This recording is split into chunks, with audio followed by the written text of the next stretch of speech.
গীতসংহিতা ৮৬ অধ্যায়। বাক্যের পাঠের আরম্ভ এইরূপ।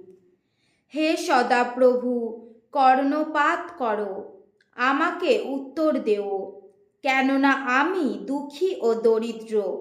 আমার প্রাণ রক্ষা করো, কেননা আমি সাধু। হে আমার ঈশ্বর, তোমাতে বিশ্বাসকারী তোমার দাসকে তুমি ত্রাণ করো।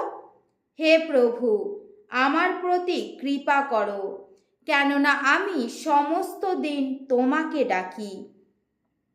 নিজ দাসের প্রাণ আনন্দিত করো, কেননা হে প্রভু, আমি তোমার উদ্দেশ্যে আমার প্রাণ উত্তোলন করি।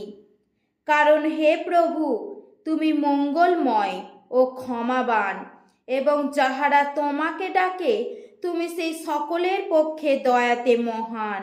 হে সদাপ্রভু, আমার প্রার্থনায় কর্ণপাত করো, আমার বিনতির রবে অবধান করো। সংকটের দিনে আমি তোমাকে ডাকিব, কেননা তুমি আমাকে উত্তর দিবে। হে প্রভু, দেবগণের মধ্যে তোমার তুল্য কেহই নাই, তোমার কর্ম সকলের তুল্য কিছুই নাই।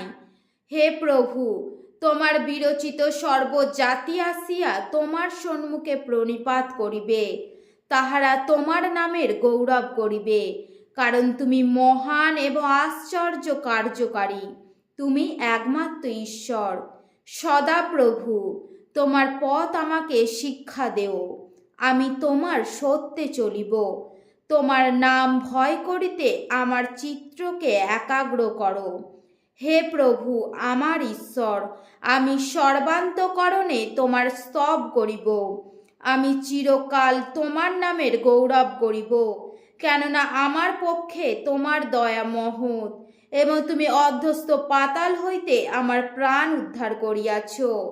অহংকারীগণ আমার বিরুদ্ধে উঠিয়াছে, দুর্দান্ত লোকেদের মণ্ডলী আমার প্রাণের অন্বেষণ করিতেছে। তাহারা তোমাকে আপনাদের সম্মুখে রাখে নাই। কিন্তু হে প্রভু, তুমি স্নেহশীল ও কৃপাময় ঈশ্বর, ক্রোধে ধীর, দয়াতেও সত্যে মহান। আমাকে কৃপা করো, তোমার দাসকে তোমার শক্তি দাও, তোমার দাসীর পুত্রকে ত্রাণ করো। আমার জন্য মঙ্গলের কোনো চিহ্নকার্য সাধন করো, যেন আমার বিদেশিগণ তাহা দেখিয়া লজ্জা পায়। সদাপ্রভু, তুমি আমার সাহায্য করিয়াছ ও আমাকে সান্ত্বনা করিয়াছ। ইহা ঈশ্বরের বাক্য। আমেন।